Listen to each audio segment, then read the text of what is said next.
and gentlemen, to another episode of the Chronicle podcast. I'm your guys' host, Dakota Morgan, coming to you from Phoenix, Arizona. Boy, oh boy, do I look like a damn news reporter right now. This is crazy. We actually were able to do video for the podcast today, so if you're watching this, I mean, usually we do just audio, but if you're watching this on YouTube, way to go, guys. You're the real MVPs up there. And we have today a wonderful guest on the show. Brent Peeples is on the show. Artist of Major X, All New Superman, cover artist for lots of things from Marvel and DC. He's got his own book going on that we talk about today. Brent and I talk about loads of things about owning your own comics, the state of comic books and moving forward in the future, social media and what that's like today in 2024, and the craziness where we look like Charlie Day and from Always Sunny in Philadelphia. We look like that. And much, much more. So Brent and I talk about a bunch, and you're catching it live on video here today. So be sure, guys, to subscribe to the YouTube channel for more nerd content regarding comic books, regarding video games, and of course paleo dinosaur stuff as well that I also do on the channel as well. It's weird doing video for you guys. We don't do it too often, but I am trying to actually bring video forward more to you as well. So stay tuned for some more videos, guys, and you get to see this ugly face with glasses sometimes. I think they're around here somewhere. With or without glasses, but you know what? I wanted to look a little bit more professional without the glare just shining off where I look like an anime character who's a villain. And yeah. So also, folks, business out of the way before we get started in the interview. Be sure, like I said, subscribe to the channel. If you guys want to listen to the Comic Chronicle podcast, you can. Wherever you listen to podcasts, Apple Podcasts, Spotify, Stitcher. Actually, one of those is gone. I think Spotify's gone. Podbean.com for the Comic Chronicle podcast. And make sure you guys leave a like on this video. If you want to follow me on social media, you can. At Dakota Morgan 3 on X or XXX if you're feeling fancy. Instagram at Dakota_Morgan97. And Twitch, CodaRex97 for my live raw and uncut video game playthroughs. That include dinosaurs and then other stuff as well too. Like comic stuff, like comic games and jazz. I think that's about it, folks. So yeah, just be sure to subscribe wherever you're listening. I think that's it. Yeah. Hi, lovely people. How you doing? Yeah. It's me, your boy. And you guys get to see a little bit of the room here actually too. And yeah, look at all that here. There's actually, in case anybody does wonder and ask, that is actually my ball python Q, the rescue there. We have to put stuff on top because otherwise she gets out. It's a whole thing and a half. Pedro, the kitty, is over to that direction. And yeah. Alright, guys. The wholesome content that you guys enjoy.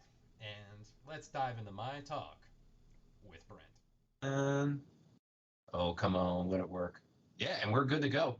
Awesome, man. Now, again, you've been on the podcast before, and it was a blast having you back. And that's what I was going through, restarting the show. I was like, I got to have Brent back on because he was a fucking blast to have. Oh, I appreciate it. Yeah, so what have you been up to, man? Like, it's been, I think, about a year since you've been on the show. Like, what have you been up to in the past year? The past year was, I did some Marvel stuff. Worked on Ghost Rider primarily. I'm trying to think what else. Spider-Man was before that because I did a few pages in that Spider-Man Lost Hunt book. But yeah, that was over a year ago because that was before Christmas last year. Because I was doing a signing in Denver for it and almost didn't make it home for Christmas because there was a big blizzard that came through. So I was laid over for like 2 days. Yeah. Oh. Then what do you do for 2 days when you're laid over? Like, what the fuck do you do?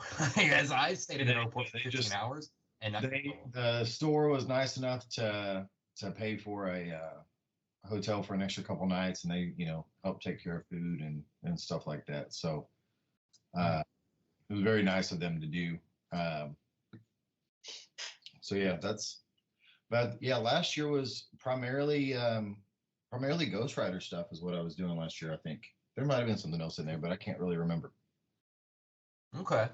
So, I mean, it seems like you've been busy. I mean, I was checking you out on your website and stuff too, and you got like subscription shit going on right now too? You got what going on?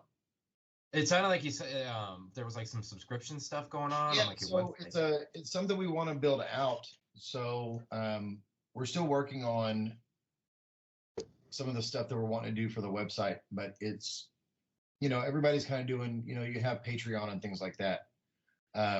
But I would like to do it where if I'm going to have a Patreon, then it's a Patreon that Patreon doesn't get a cut of.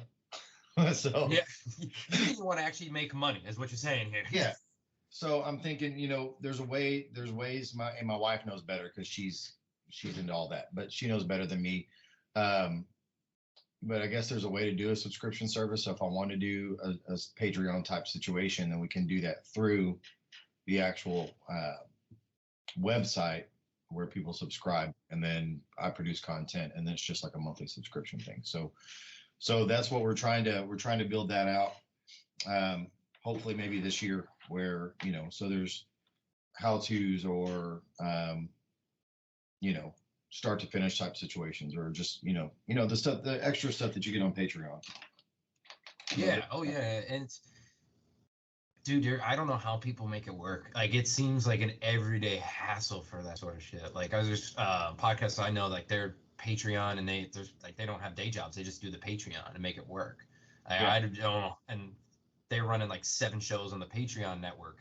And I'm like, what do you do? Like, how do you get time for yourself? Like, what the fuck are you doing? I don't know how I mean, if it's a full-time job, I think it makes it a little bit easier, but it's crazy to me what people are doing now with Patreon. Because do you remember when it first started, Patreon? Oh, I know.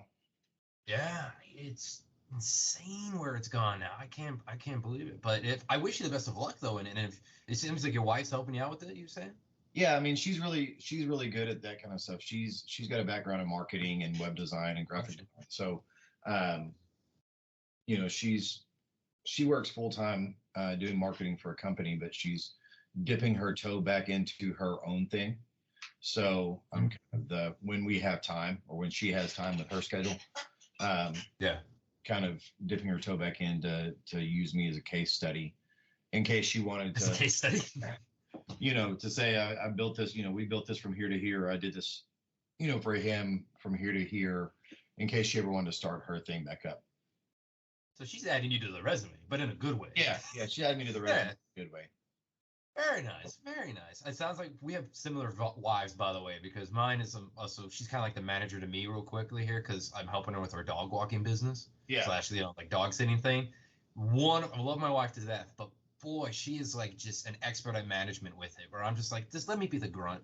Let me do the work. I don't want to be the management to me is like doing this podcast alone is enough, and media shit. And then I work for a comic book company right now, and I'm just the writer, and they're like, what do you want to handle? Do you want to do management of it? I'm like, well, as long as I get paid, that's fine. Yeah. But I'm like, I just want to do the work, Yeah, it's tough because she's, and with her schedule, in order for things to really get done, we were talking about this the other day, is that she's got to send me a list of things to do. So, she can handle these big aspects, but in order to get anything done in a timely manner, I need to do some of these, back end things too. And I'm not that dude. Like, so it's hard for me to switch gears and do, the computer stuff or whatever back end stuff there is, where I'm so used to just drawing. Yeah, I'm just like, I just want to draw. Yeah, you're just like, I got my thing here. This is just drawing. And I just want to draw. Correct me if I'm wrong. I mean, you're definitely, like, you've done big work. You've done a lot of big work, and you're definitely a fucking hustler, man, as well. But I think right now, since COVID hit, and that's what I've been seeing since like 2020, there's been a change in how we work in the comic book business, and I think in media in general. Do you think like it feels like you were just saying, like, it feels like you got to do 50 jobs to do media stuff now? And like to be an artist, like it's like you can't just be an artist anymore. You have to do a lot of other jobs to it. Do you think that's true? I think so. And I think the biggest hustle is social media. It's such a major component now. So it's not just about, posting a picture on Instagram anymore, or posting a picture on Facebook. It's reels and video and things like that. And that's where I forget, I'll sit down and do a commission or do a piece, something that I could show on my socials, and I get through with it and go, oh crap, I should have videoed part of this, because social media has changed so much in the past couple of years, where it's not just images, especially something like Instagram. It's all reel driven or video driven. So, or TikTok too. That's a big thing. TikTok too. It's the same way. It's marketing people are telling you that, you have to almost treat treat your social media as almost like a channel now instead of social media. So that's, if you're wanting to gain new followers and new fans, that's the way you interact with them. And then even going deeper into that, she's talking about, she's taught me about, interaction. So she's like, okay, if anybody, whoever comments on your stuff, you need to go through and respond to all those comments and interact, because interaction's a big thing. Yeah. And it drives the algorithms differently and all kinds of stuff. It's just, it really has, you have to do so much more, I think, now than even, pre-COVID, where I could just sit here and draw and and go. Yeah, which was like the life. You're like, oh, I can draw and post a picture. Next thing you know, 40 people follow me. Great. And it's awesome. Yeah. Like you were saying now, whenever we explain it, like I try, my wife, who she runs stuff through apps and whatnot as well. Like that's her forte, right? But when I'm the one that's like weird to her, because like I'm the media guy. I'm the guy who's done this. I've worked in the film industry for years. Like even that's way different now. And when I did that stuff, and fuck, it's crazy. And now whenever I explain it, I feel like, and maybe you can hear this, I feel like we sound like the people and look like Charlie Day from Always Sunny in Philadelphia with the fucking boards, and he's just pinned there, and he's just like, It looks like this, like we're just like all the strings everywhere and shit. Like that's what I feel like we look like the whole time. And it's just when you're like, oh, the algorithms, oh, the hashtags matter. She's like, why do you use hashtags? Like no one uses hashtags. I'm like, no, you actually still have to use them a little bit, and like you got to make a video, you got to do a certain amount of posts a day. Like to normal people who don't do, well, not normal, but the people who don't do that, it's got to sound insane. Well, and she just told me too that like even with hashtags, she said you have to use different hashtags and you can't use the same hashtags in a row, because then the algorithm reads it and you have to switch them around and you have to use. It's crazy. Yeah, I don't understand. I just want to draw pictures for a living and not have to work. Yeah. That's it. Yeah. And I'm just like, I just want to write. Like I just want to write and like make videos and do a like that's it. It's a crazy world we live in, man. But like, how do you, because I like to talk to people about it too. Is like, what do you do nowadays? I see a case in the back. Do you do guitar? Like, is it like, what do you do to keep sane? Man, my thing, I don't play guitar much anymore. Oh, really? I play enough I can play enough to get through. I mean, I can play chords for the most part. Enough to impress the wife for a good date night? Yeah, no, and she, I mean, she's musically inclined too, so she plays and sings too, but she hasn't, neither one of us has touched a guitar in I don't know how long. Oh shit. Around COVID or slightly before all of that stuff happened, I really wanted to get more proficient at guitar. So, learning how to play lead and stuff, which I'd never done. So that's when I started picking up guitar again.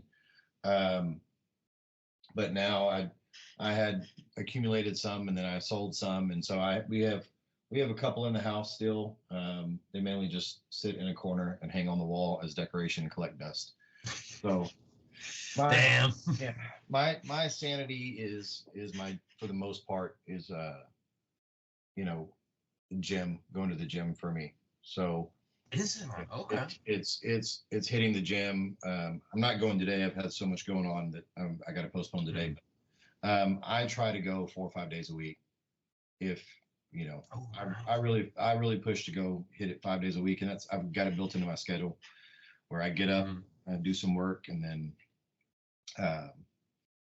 eat breakfast about 9 or 10 o'clock, and go to the gym and lift and do that and come back. And that's kind of my time where I don't like to, I try not to be on the phone or have to take a call if I don't have to. And then that's my time. And then after that, it's work or hustle or, family. And then of course, once the kids get home and stuff, we chill. So.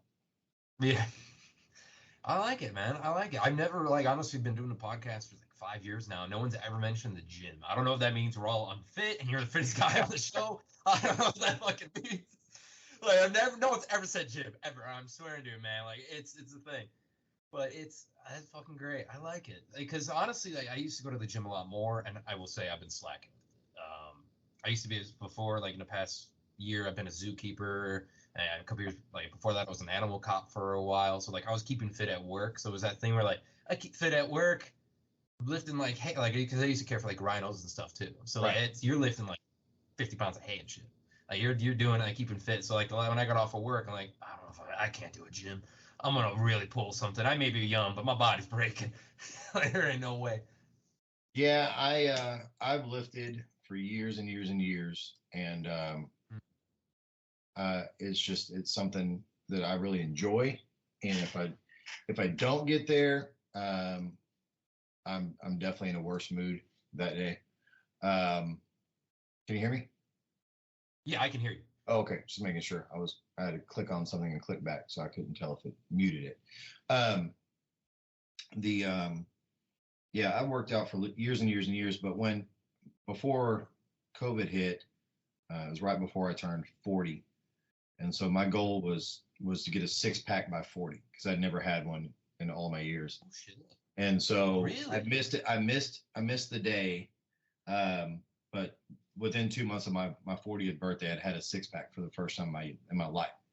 So I kept that going for a while, and then life got crazy, and I put a little bit of weight back on. But then I was vegetarian for a while, and then I got back into and then gyms opened back up and all that kind of stuff, and so then I was back in the gym and lifting heavy. So now I do all of it. I count my macros, and I measure all my food out, and I have my routine and everything. So I try to stay in as best shape as possible. So we're fighting off about 10 pounds of holiday weight right now still, but but rolling into Christmas, I got my 6-pack back. So I'm about to be 44 in March. So not to be weird, you do look good though. Like you look really fit and healthy. And I'm still wearing a size 30 waist, so I'll take it. Oh shit, really? Wow. All right, I'm gonna call it right here. Brent, you're the fittest dude ever I've had on the show. Fucking hell. This you probably love it. Oh man, there was I had a talk with David Harewood, who played Martian Manhunter on Supergirl. Yeah. I talked to him a while back, and we were talking about trying to keep fit in 2020. I talked to him back then. I think it was like late 2020, and he's like, yeah, I kind of gave up a little bit. I'm like, yeah. He's like, yeah, I'm eating jelly beans while cooking steaks while talking to you, man. And I'm like, oh no. He's like, yeah, I used to keep real fit, and then I kind of gave up on it a little bit. I'm like, no, David. I think now he looks great. You can tell he really got back into fitness. But like yeah, I gotta hit the gym. You're really making me feel like I need to go back. That's what's funny. I heard an interview with Jason Momoa, and they were talking about his training, and he was like, man, he goes, I hate lifting weights. He's like, I like doing all the, what did he say? He likes to surf and do all that, but he's like, I don't lift a weight unless they pay me for it. He's like, I hate it. Really? Oh shit. It's kind of funny. Yeah, that is pretty. I mean, there was the other one with him too, and they're like, how do you keep so fit? He's like, I have lots of sex. I'm like, oh, okay, well that tracks. Okay. Not all of us can look like you though, Jason. Like some of us we can't do that. Oh man, well that's good. But what have you been kind of diving back in the comics before people start yelling at us? Like, what the fuck? What have you been working on recently, man? That you can talk about. Now, currently, I'm working on comic-wise. I'm working on. I did a Kickstarter a couple of years ago. That was my first creator-owned thing that I wrote myself. It was called Take the Monkey and Run. It's the elevator pitch to it was Supernatural meets Calvin and Hobbes. So, but his Gollum or the Hobbes character is this giant gorilla that turns into a stuffed gorilla. So I just I always liked Calvin and Hobbes, and when I was growing up, and a big fan of the Supernatural TV show, and I was like, what if you put them together?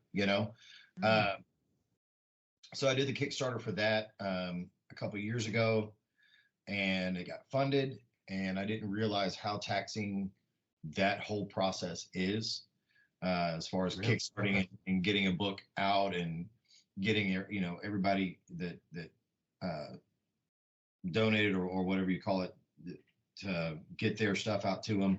So it took me a couple of years to get everything caught up and out. So I think I shot myself in the foot because the different levels, there were like different sketches you could get to. So I offered original art in the process.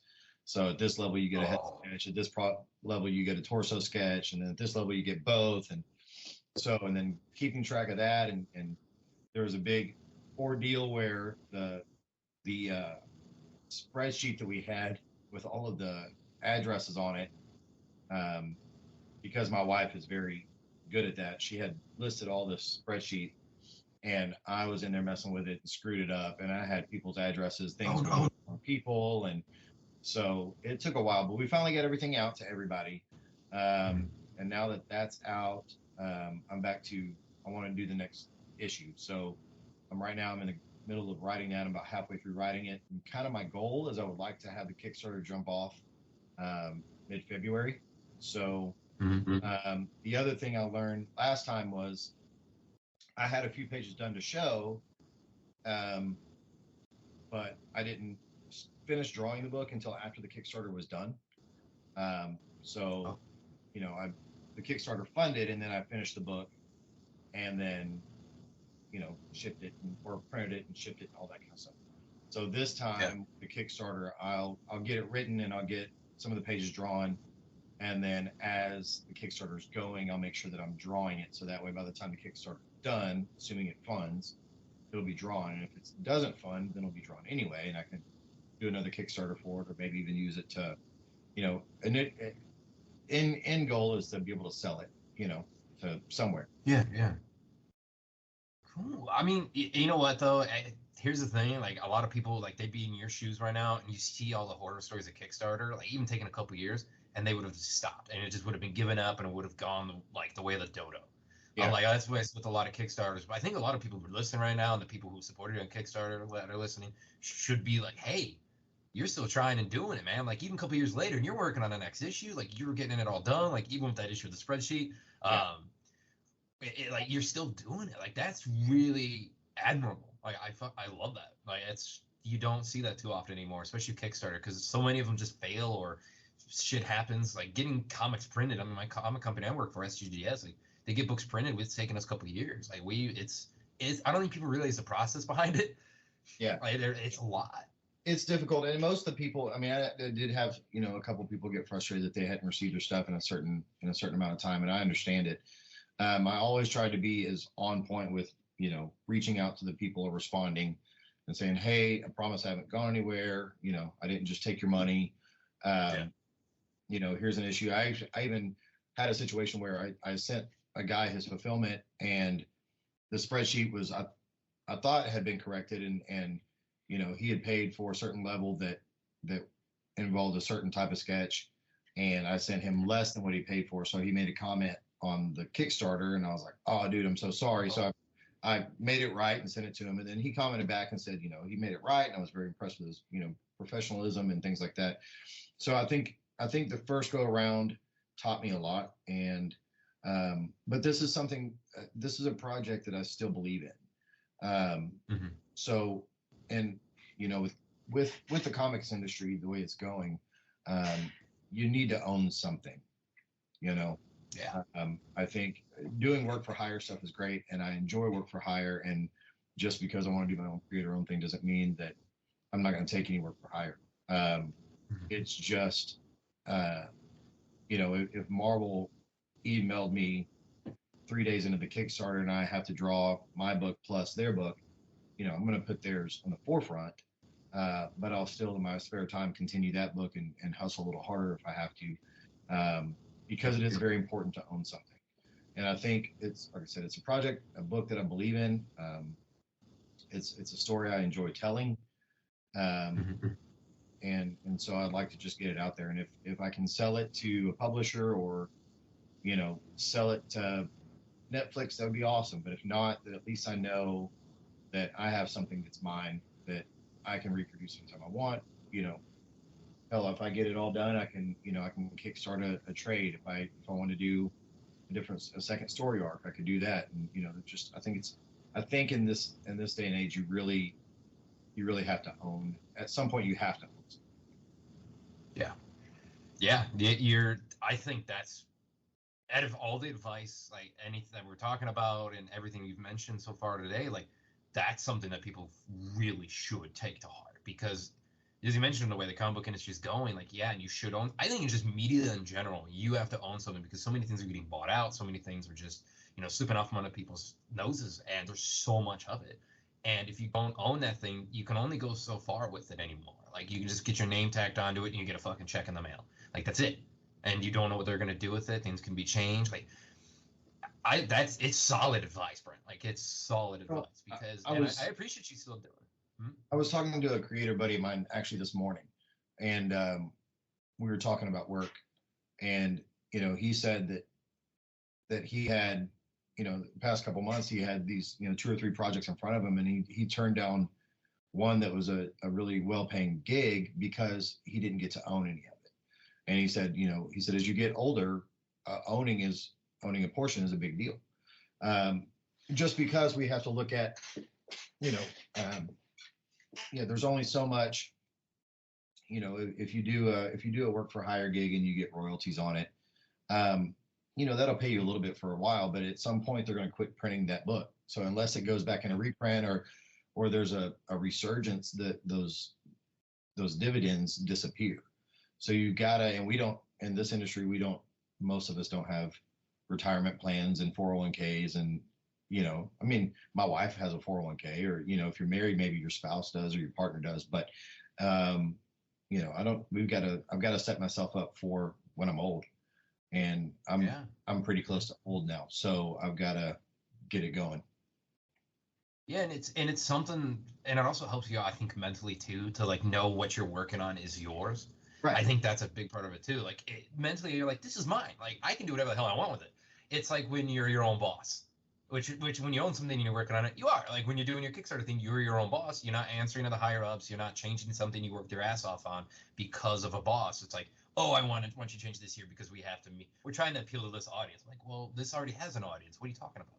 Right? That sort of stuff there. And there's just something to it. And you're right though. Like, we don't have that future set. Like when you work in the comics, especially when you're full-time comics, you don't have that, and you have to do what you can. And you mentioned kids as well. And a lot of people in the comic book industry have kids. Mm-hmm. Like that's a big part about it too. So my multiple, one of the guys I talked to the other day, he had triplets, out of nowhere, didn't know. And like, how does that affect you as a comic book artist? Like, what do you do? How do you make that work? And you're right. Like, and how many times do we see like creators that are on like Twitter, or I guess X now, but like X, Instagram and shit, where they're like, oh, my book just got canceled. I don't know what I'm going to do. Like, here's a bunch of art. Here's commissions. Like, sell me. Or writers, like, it's even, I don't want to say it's worse, but for writers, like, we can only go so far in pitches. We're like, oh, we got this script here. Well, do you have an artist? No. Oh, well then no, we're not going to see it. Fuck. Like, it's that sort of thing there. It's like, what do we do? And that's where, I wanted to write it. I'm writing it too. And when I first started it, I wanted to co-write with someone. And the people I was wanting to co-write with just didn't have the time. So, I talked to a couple buddies and they're like, just do it yourself. So, they were kind enough to let me bounce the script off of, for any feedback, but they're like, you got I don't think I'm a great writer, but I think the story's good. It's, and yeah, you're right. I get to tell the story I want to tell, and I can take it any direction I want to go. Like I said, it's a blast drawing, work for hire. It's a blast. I mean, there's still plenty of work for hire stuff I want to do. With everything that I worked on, there's still bucket list stuff for me. I've gotten to draw Superman in a book, but I would love to still draw a full Superman book. I was just talking about this the other day. I've done Turtles covers way back, 7 or 8 years ago. I did some Turtles covers, but I've never drawn Turtles and like interior pages. I would love to draw Turtles. That's a huge possibility, by the way. Yeah, there's a huge possibility of that because there's so many new books coming out. There were Turtle books at the time. There's a lot of projects and properties that I would love to work on because it's fun. But I think at the end of the day, you get your most satisfaction, at least for me, when I've gone to my mornings now. As I get up, my daughter has to be at school early for sports.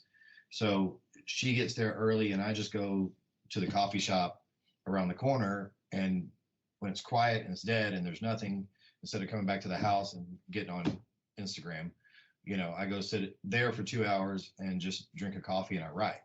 And it just helps me feel like my day has been accomplished already, or I've accomplished something already early, by 8 o'clock in the morning. And it's nice to go, it's a different feeling of saying I accomplished something of mine that, Yeah, there's something to it.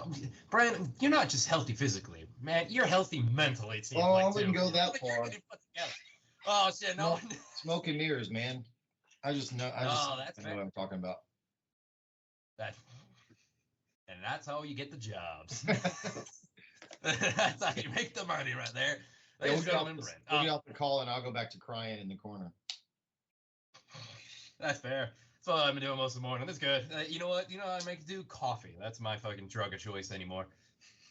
Yeah. You're drinking water, and I'm just like, this is my fourth cup of coffee today. Don't worry about it. I've already had a lot of coffee today. So I got to drink my water because I'm going to be nothing but coffee if I don't. Yeah. And then next thing you know, you're in the toilet for like half an hour. It's a whole thing. Oh, no. It is a whole thing. Yeah. Well, Brent, I do want to say again, man, thank you for coming on the show. I don't want to take too much of your time today, brother. Is there anything you want to mention, anything at all to the audience that's listening / watching right now? I know you've had a busy day going on, and it's a little bit later for you. Oh, no, it's fine. It's just, I appreciate you having me back on. Yeah, I mean, the Kickstarter is going to come out hopefully February 15th. So if you're on my social media stuff, which Facebook is Brent Peeples. There's my personal Facebook, which is Brent Peeples. And then there's the business one, which is also, I think, Brent Peeples. But, and Instagram and Twitter is People's Art. But, so I'll post when the Kickstarter is going to get cooking, or if, whatever new work is on there. We did just open up my commission list for the year because I'm finishing up the last little handful. I think there's less than 4 that need to be done. So, trying to get whatever commission list for the year. I took a lot last year. And I would rather just kind of get quite a few at the very beginning and then just have the rest of the year to work on them and get them done. So that's open, but yeah, that's really it at this moment. Watch for the Kickstarter thing and any kind of updates on that and any help on that would be dope.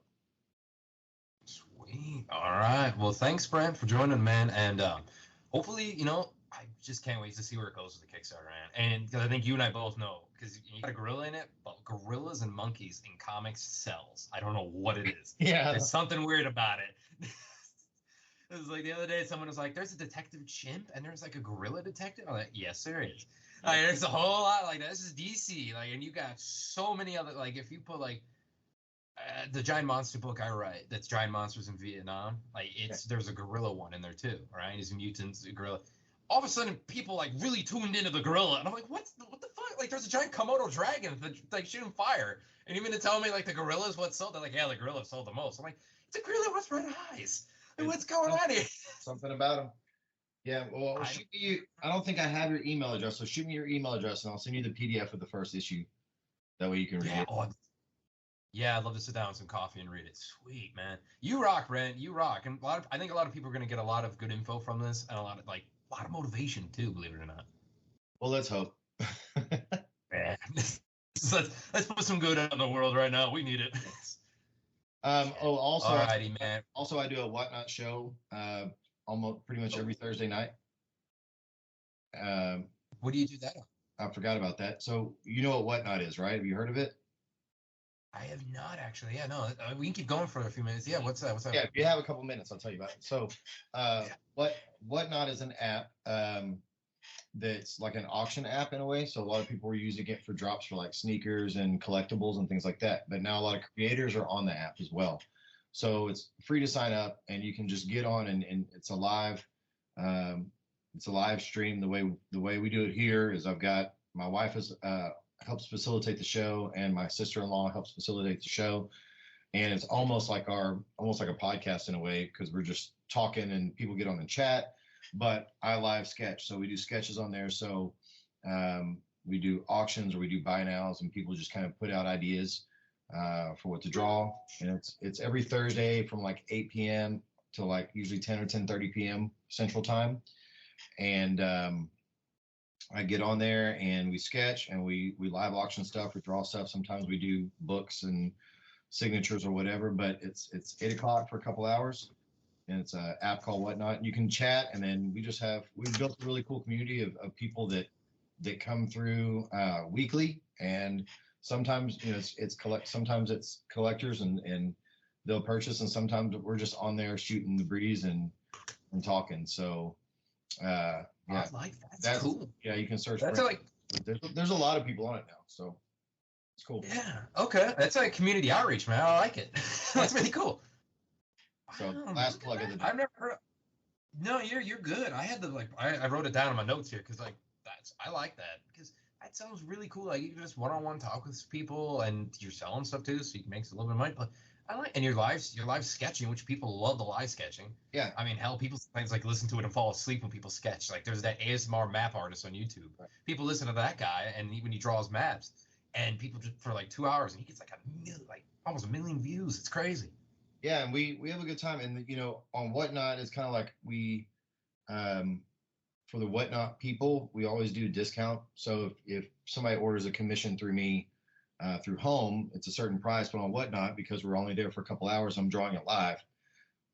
We do a little bit of a discount, and yeah, we've built up a cool community of, like I said, regular people that come in, and it's almost like a family, like an online family. Everybody gets on and knows everybody and talks and chats, and we've had people on there that, somebody really wanted to sketch, but they couldn't afford it that day because, their car broke down or they weren't paid yet or something. And people have pitched in to buy a sketch for that person. And it's really cool. Yeah. Wow. That's, I'm going to say it. That's beautiful. That's just fans helping each other. That's a beautiful thing, Brent. Yeah. It really is cool. So. Wow. Okay. Well, people go check out Whatnot. I'm going to be downloading that tonight. All right. Yeah. Cool. I like it. Awesome, man. Well, again, thank you for coming on the show, and it's an honor to have you here because I can't wait to see. I also can't wait to sit down and read the book because I'm really excited for that. That's I'll cool. send it to you. Yeah. So shoot me your email address and I'll send it to you. Sweet. Yeah, because then in fair trade, and it's recorded, so you can't say otherwise. Is when my stuff gets further out, and I got some PDF files I'm gonna dig around for, and I'll send them to you. Some of my books too, so we can just trade each other free shit. It's free books. There you go.